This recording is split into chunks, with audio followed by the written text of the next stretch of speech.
Je vais maintenant vous introduire une manière de regarder votre processus, mais avec les yeux d'un plombier.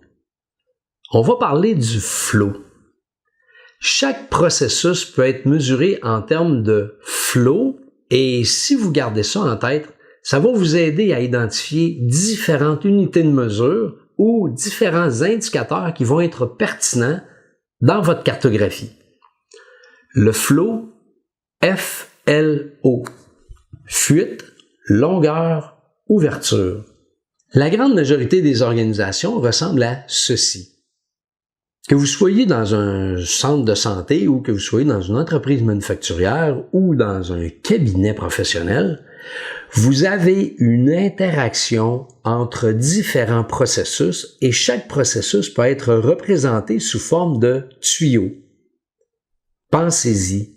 Pensez à quel point votre organisation peut être complexe quand vous y réfléchissez.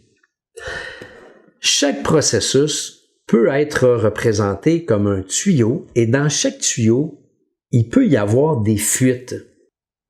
Le F représente les fuites. Les fuites, là, c'est la non-qualité qu'il y a dans votre processus. Vous pouvez entrer de l'eau dans votre tuyau, mais si vous échappez de l'eau en cours de route, là, c'est parce que vous avez des problèmes de qualité. Le deuxième paramètre, c'est le L, la longueur du tuyau. La longueur du tuyau, là, ça représente le délai. Combien de temps s'écoule-t-il entre le début du processus et la fin du processus? Le L, c'est la longueur. Le O, c'est l'ouverture.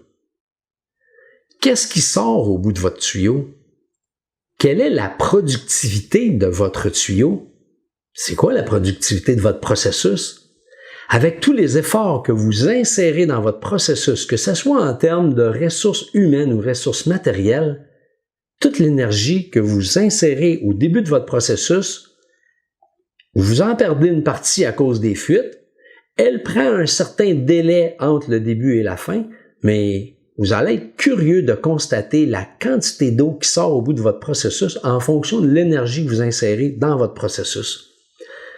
L'intention, là, ce qu'on souhaite faire avec le flow, c'est colmater les fuites, couper le tuyau afin de réduire sa longueur, donc réduire le délai, et maximiser l'ouverture du processus de sorte que la productivité que vous allez avoir va ressembler beaucoup à ce qu'on voit actuellement, c'est-à-dire un tuyau qui sort de l'eau à pleine capacité.